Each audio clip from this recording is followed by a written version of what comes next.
Welcome back. Today's video is all about creating a quiz as part of a section of your course, which you'll be using to evaluate the students. So from the main screen, I will go back to editing the course by clicking on Site Administration, Courses, Manage Courses and Categories, and then going to the relevant course that I want to work on.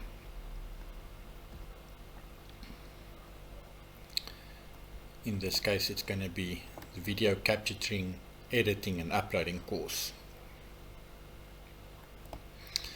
Once you've clicked on it, just scroll down to the bottom section of the screen and click on Edit.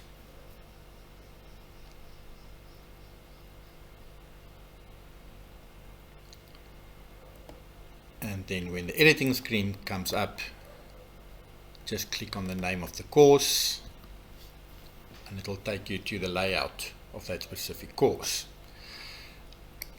If it's not allowing you to make changes, which is not at this stage, you just need to click on the Turn Editing On screen. So here we've got our basic layout that we did in the previous videos. We've got 3 different sections, each showing a video, and we now need to add some questions to all of those sections. And we start off by adding a new activity to the screen capturing section.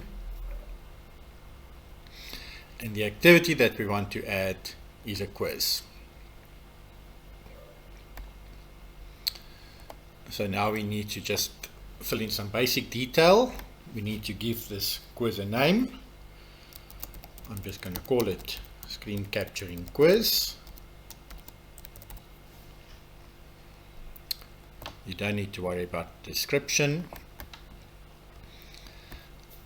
In the grade section, the only field we need to complete is the grade required to pass this quiz. Now the maximum value that Moodle allows in this field is 10.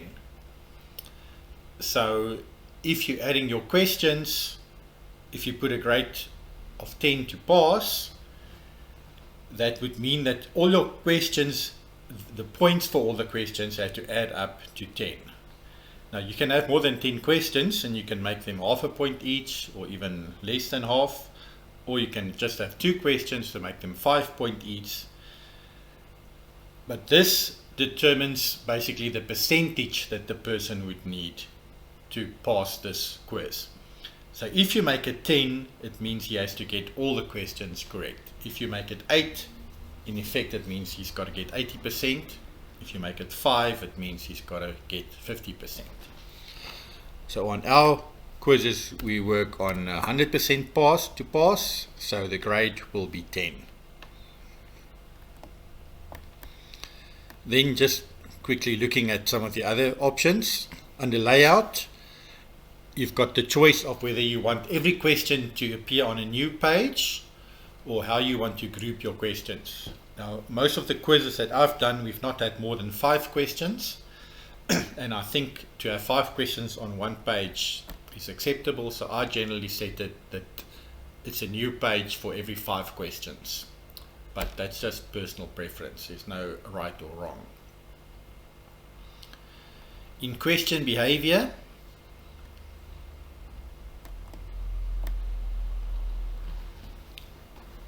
the 2 options here, well, the only one that you need to worry about or look at is shuffle within questions.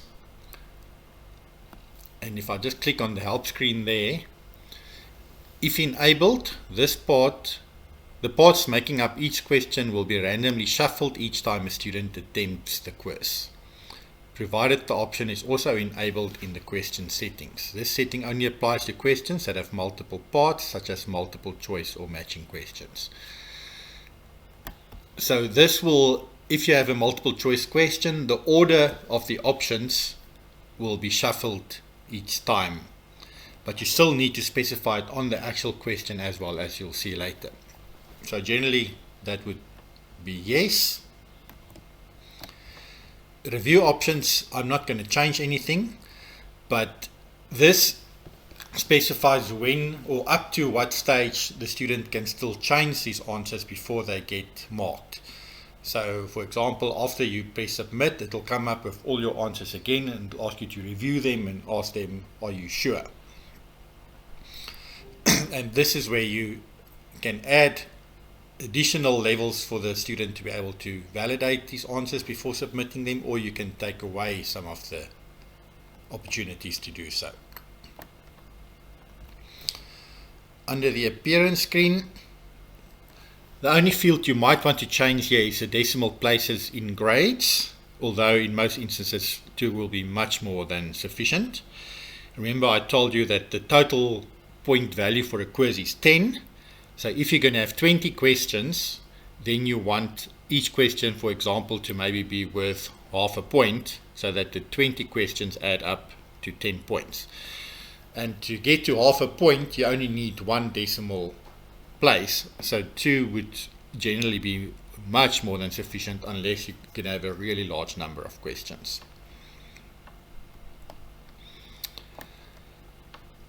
Then just to touch quickly on one or two other things. Safe Exam Browser, you do not need to change anything. Restrictions on attempts or extra restrictions, you also do not need to change anything. But what this does is that it will ask the student for a password before it allows him to attempt the quiz, if for some reason you feel that's necessary. Overall feedback is what the student is going to see after they've completed the quiz. It's just like a comment or a response. So if they get 100%, you can put a comment here to say, well done, you have passed the quiz. And you can add other percentages to say if they get, say, below 50%, you can tell them that they did really badly. Or between 50 and 80, you can say you came close, but you're not there yet, etc., etc. I don't generally use those fields, but they can be quite handy. Common module settings, you do not need to change anything. The same with restrict access. But you do need to enter something in activity completion. We don't want the student to mark their own quiz. So just like with previous activities, we want to say show that as completed when certain conditions are met.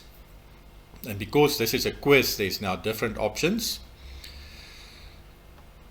So we don't now need to say the student must just view it. That's not good enough. We want to say that the student must receive a grade to complete this activity. But not just any grade. We want to say it must be a passing grade. And we've already specified earlier that the passing grade for this quiz is going to be 10, which is full marks. Once that's done, you can just save and return to course. If you want to change anything, so if you, for example, made a mistake, or you just want to make sure that everything is correct, or if you're happy that everything is fine, you can click on Save and Display.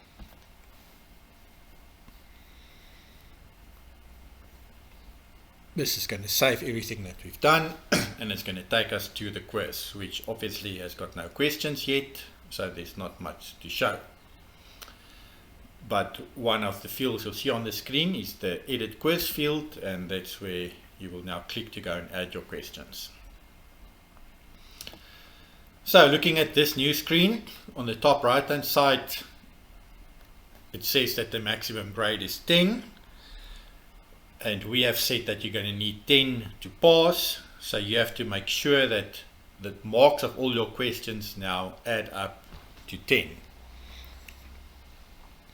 There's also a field here called Shuffle.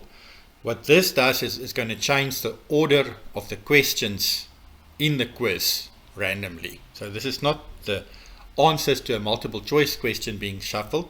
This is the actual questions being shuffled, and that's just up to you whether you want to shuffle them yes or no.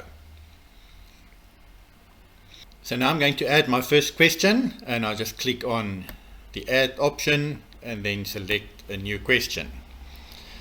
And this first question that I'm going to do is a multiple choice one. And in this case, I'm going to use the one that deducts points if you choose a wrong answer. So it will force you to have the correct answer and only the correct answer. So I'm going to go for multiple choice at the top and click on add. And the first thing it will ask you is for a question name. Now it's best to keep this name descriptive so that you know by seeing the name what the question is actually about, because if you want to go and make changes afterwards, you're going to see a whole list of questions and with their names, and by clicking on the right name you'll know which question you want to change. So I'm just going to call this question multiple recordings, and the question that I'm going to have is how many simultaneous recordings can you do at one stage when doing a screen capture. Now the correct answer for this is 1. You can only have one question or one recording going at a time. Now the mark is how many points we want to give for this question. This is now out of the 10 that we said the total quiz is going to be. I'm going to make it 2 points. General feedback is what the student will see after they submit their answer. And this is whether the answer is right or wrong, no matter what they answer. Everybody will see the general feedback. So in here you can put an explanation for the student as to why the answer is 1 or whatever the answer might be. You can expand, you can put in a link to do further reading, anything else that you want to show or tell the student after they've answered relating to the answer.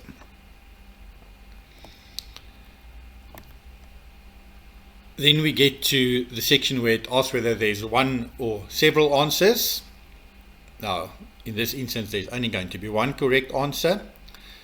It's also asking me whether I want to shuffle the choices, so I'm going to specify all the possible answers, and if shuffle is ticked, every time the student sees these questions they're going to appear in a different order.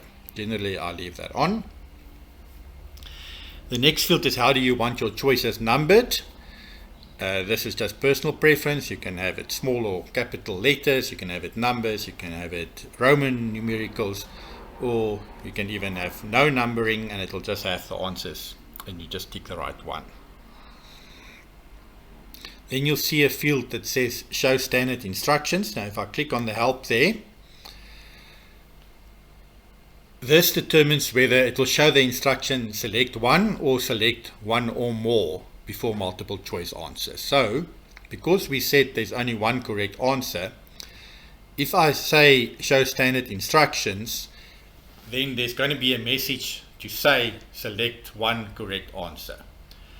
If I make this no, it's just going to tell the person to select the correct answers, and he's not going to know whether there's one or more than one. So that's entirely up to you how you want the question to be asked.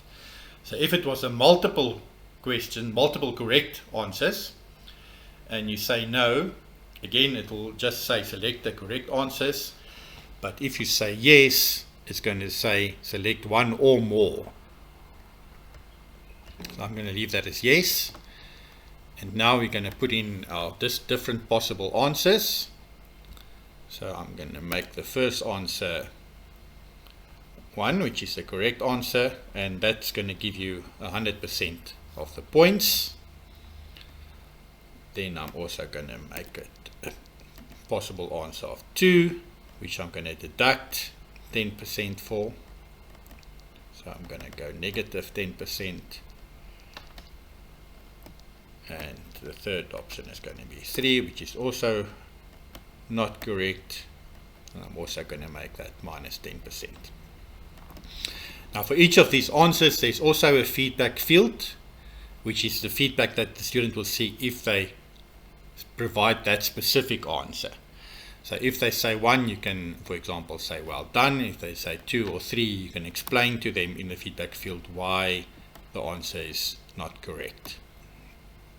I'm only going to have those 3 options.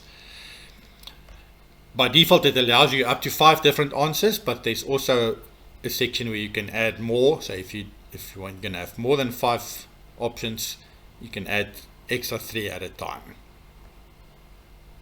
The rest I'm not going to change any of it, and I'm just going to go back to save changes. So there's our question. Now if you want to make any changes to the question, you can just click on it. If you want to delete it, you can click on there, and then you'll see there's now also the field where we said that this question is worth 2 points. You can just change that here as well if you change your mind afterwards. And at the top there it shows you out of your maximum grade of 10, at the moment you've got 2 in total. In front of the delete button, you'll also see an option that says preview question. If I click on that, it will show you what the question is going to look like when the student actually gets asked a question, and you can play around with that. You'll see there's different options. For example, if you click fill in the correct response, it will automatically mark the correct answer for you.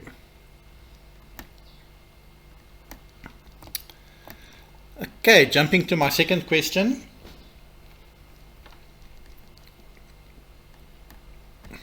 Again, going add a new question. And in this instance, I'm going to choose the all or nothing multiple choice.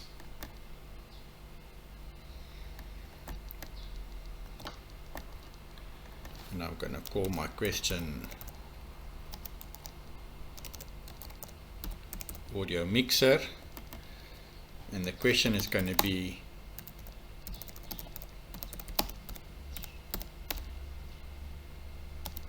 in the audio mixer tab, the desktop audio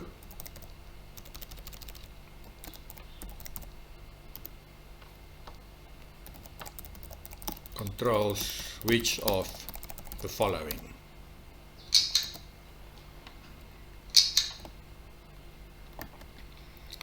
And this question I'm going to give 3 points. Sorry, I'm just going to leave it at 2.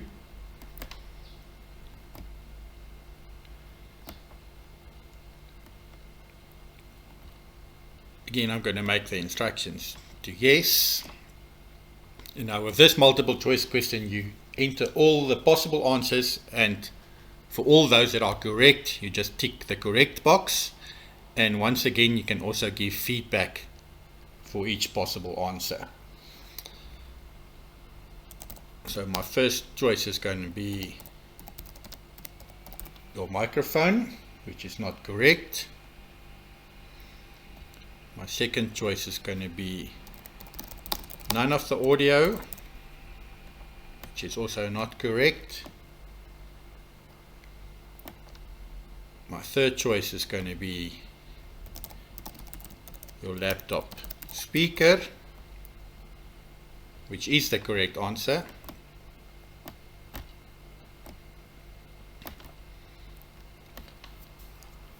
Fourth one is going to be your phone speaker, which is not correct. And the final one is going to be all of the above, which is also not correct. And I'm going to save it. So now we have 2 questions of 2 points each, totaling 4. And if I preview this question, this is what it's going to look like. It will allow you to select more than one answer, because we didn't specify how many correct answers there are. And again, you can play around with it.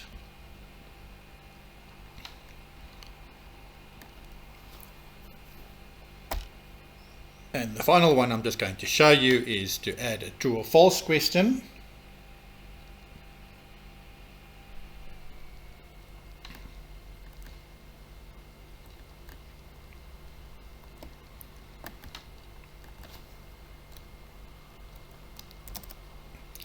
This one I'm going to call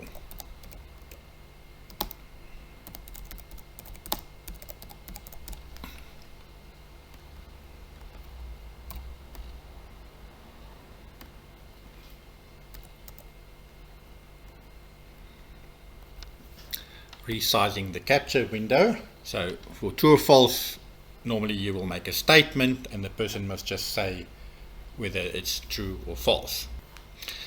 And my question text is going to be, you have to hold in the Alt key when dragging the red box around the area being captured in order to change which area is being captured. And again, I'm going to make this 2 points.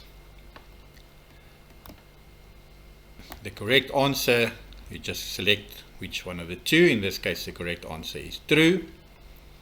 And once again, you can put in feedback for whether the person answers either true or false. And again, just save your changes. So I'm now going to complete my quiz, and we'll be back after I've reached my 10 points. Okay, we're back, and I've now got 4 questions in my quiz, and the total of my questions marks add up to 10 points, which is the maximum grade that we want for this quiz. So this quiz is now complete. One quick thing I just want to mention on, you would have seen when you click on the add button, there's also, apart from adding a new question, the second option is to add a question from a question bank. So just to explain what that does is, rather than adding your questions to the individual quiz, you can have a question bank that you set up with, say, 50 different questions pre-compiled, and then you can just, when you're creating your quiz here, go and select whichever questions you want from that question bank. So in that instance, you're going to first basically set up all your possible questions, and then when you create your quizzes, you'll just go and select the relevant questions that you want. There's also an option that says a random question, which you can also play around with.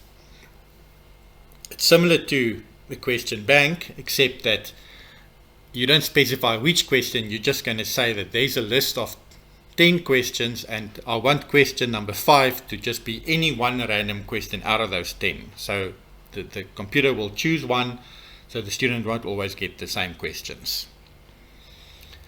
And then lastly, just one other thing to mention, you'll see on the left hand side here, you can move questions up and down by dragging and dropping them, and you can add page breaks between questions by clicking on these little buttons here.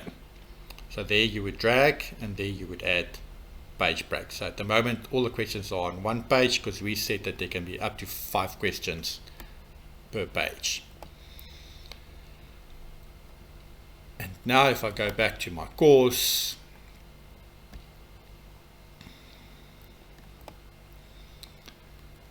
our screen capturing section has now got the video that the person must view, and then it's got the quiz. Now, we've already said earlier that the video editing section will not be available until you've completed the previous section, which is now changed. The previous section used to be that, but now it's the quiz. And in order to complete the quiz, we said that you have to get full marks for it. But we want to add another restriction now. We don't want you to do the quiz before you've actually watched the video. So on the quiz, if I click on edit and edit settings, I'm just going to scroll down to restrict access, and just like in the past, we just go that we want the activity completion, and the activity we want is the previous activity must be marked as completed. So if I save it now and go back, you'll see we've now got the video, and then we've got the quiz, but the quiz is not available unless the previous activity with completion, which is the video, has been marked for completed. So now it's going to force you to first watch the video, then do the quiz, get full marks for the quiz, and only then will you be able to watch the next video. And that is the procedure for creating a quiz. You can have multiple quizzes in one section. You don't have to have a quiz in every section. You can only have one quiz right at the end. Each section can have as many activities and any mixture of different types of activities as you wish. So I'm now going to carry on, and I'm going to add the quiz for my second and my third section, and that will then complete the course. Okay, we are back, and I've now finished all the quizzes for each of the sections in my course. There's just two last things I just quickly want to show you.